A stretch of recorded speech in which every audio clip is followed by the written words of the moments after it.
दो अहम चैलेंजेस हैं हुकूमत के लिए अगले माली साल में। एक सर्कुलर डेट का इशू है और दूसरा महंगाई का इशू है, जो कि ऐसा लगता है कि एक और तूफान की शक्ल में अगले माली साल में नजर आएगी।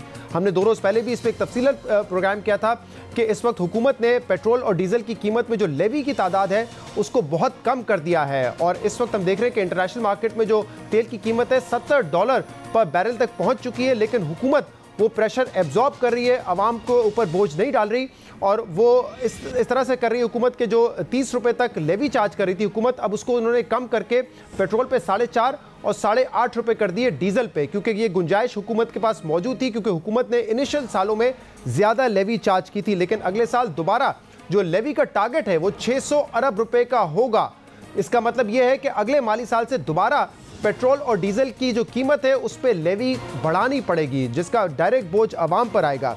इस पर हम तफसील से बात भी करेंगे और इसके लिए हमें ज्वाइन किया है वज़ीर आज़म के मुआविन ख़ुसूसी ताबिश गौहर साहब ने। ताबिश साहब, बहुत बहुत शुक्रिया वक्त देने के लिए। सबसे पहले पेट्रोलियम लेवी वाले इशू पे बात करते हैं। अब तक तो जो तेल की कीमतें बढ़ रही हैं, प्रेशर एब्जॉर्ब कर रही है हुकूमत, लेकिन अगले साल 600 अरब रुपए का टारगेट है, यानी कि अगला साल शुरू होते ही कीमत बढ़ानी पड़ेगी पेट्रोल और डीजल की, क्योंकि हुकूमत को जो लेवी है वो बढ़ानी पड़ेगी।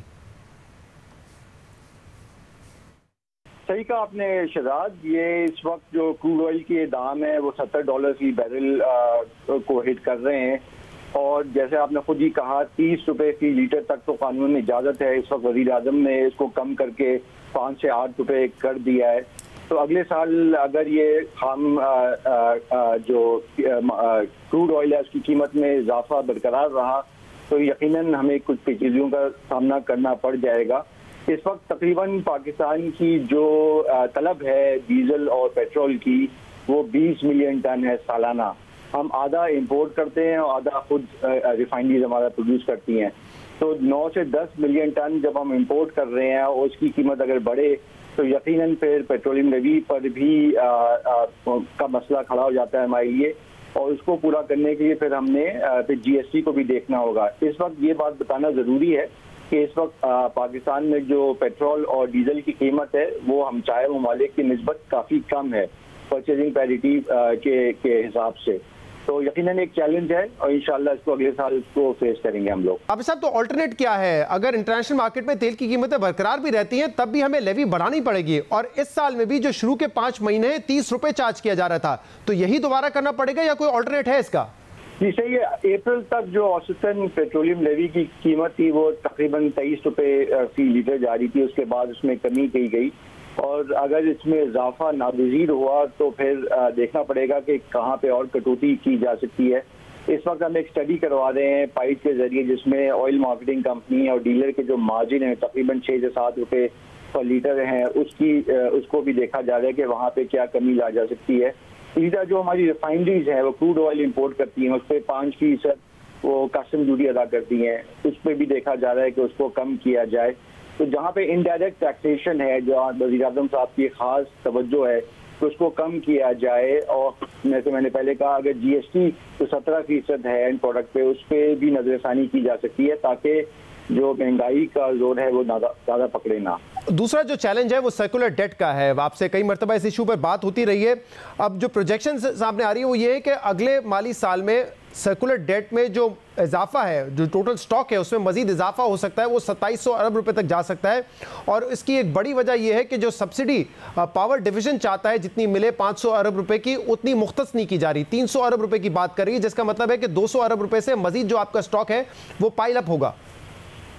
जी 500 का बिल्कुल बात हुई थी, 330 अभी तक रखे गए हैं लेकिन बजट अभी आया नहीं है, 11 जून को आएगा, अभी मुज़ाकरात जारी हैं। इस वक्त आपको मालूम है इस रवा माली साल में जो गर्दिशी कर्जे का जो बहाव है उसमें इजाफा तकरीबन 330 से 350 अरब रुपया है, जो कि पिछले साल की निस्बत 200 अरब रुपया कम है। हमारी पूरी कोशिश ये है कि अगले 2 साल में जो गर्दिशी कर्जा जिस सतह पे है आज के दिन 2400 अरब रुपया उसमें इजाफा ना हो। उस सिलसिले में बहुत से इकदाम किए जा रहे हैं, कुछ हो चुके हैं, आपके इल्म में भी हैं। जो IPPs के साथ मुआहिदों पर नजरसानी हुई उसका भी असर आना शुरू हो जाएगा। जो हमारे अपने पावर प्लांट्स हैं उनके जो टैरिफ हैं उसको कम किया गया है। बिजली की तलब में इजाफा हो रहा है, इस साल औसतन 6.5% इजाफा हुआ। जो सनती सारिफीन है उनकी तलब में तकरीबन 15% इजाफा हुआ और हमें उम्मीद है कि अगले साल भी ये इजाफा होता रहेगा, ताकि जो ये बोझ है पुराने माहदों का जो पाए तकमील तक पहुंच रहे हैं, जैसे पहले भी बात हुई, तकरीबन 900 रुपये सालाना टेक और पे की मद में हमें अदा करना पड़ता है। अगर हम उनको बिजली के निर्खों में ना शामिल करें तो या तो सब्सिडी दें या गर्दिशी कर्जा इजाफा होता है। तो उस सिलसिले में भी बहुत से बातचीत चल रही है मुख्तलिफ लोगों से, ताकि ये बोझ बढ़ जाए ज़्यादा सारिफीन में और जो ये बोझ है उसमें भी कमी लाई जाए। और क्या यहाँ पर भी IMF से नेगोशिएशंस में आप कामयाब हो जाएंगे? क्योंकि IMF समझता है कि बिजली की कीमत बढ़ाकर ही इस मसले पर हल पाया जा सकता है, लेकिन शौकत तरीन कहते हैं कि बिजली की कीमत तो हमने नहीं बढ़ानी है, वो उल्टा काउंटर प्रोडक्टिव होती है। तो ये तमाम चीज़ें जो आपने बताई और बिजली की चोरी रोक के और ट्रांसमिशन लाइन लॉसेस को कम करके आप कॉन्फिडेंट है कि अगले साल जो बहाव है सर्कुलर डेट का उसको कम करने में कामयाब हो जाएंगे, या टैरिफ बढ़ाना ही पड़ेगा आपको? ये रवा जो ये कैलेंडर ईयर है, इसमें तो वज़ीर आज़म साहब की ताकीद है कि कोई इजाफा ना हो। शायद अक्टूबर में 7 या 8 पैसे बढ़ाने पड़ जाएं। जनवरी 2022 में हमारी पूरी कोशिश है कि टैरिफ कम से कम बढ़े। मैं इस बात से बिल्कुल 100% मुत्तफिक हूँ कि जब बिजली के दाम बढ़ते हैं तो बिजली की चोरी में इजाफा होता है, बिलों की अदम अदायगी में इजाफा होता है और बिजली की तलब में एक कमी आती है। तो हमने IMF को यही बावर कराया है कि ये आपके हक में नहीं है, मईशत के हक में नहीं है, पाकिस्तान के हक में नहीं है कि बिजली के दाम बढ़ाए जाए। जाहिर है हमें उनको एक मंसूबा देना है जिस पे हम काम कर रहे हैं, जिसका मैंने मुख्तसरन आपको जिक्र भी किया।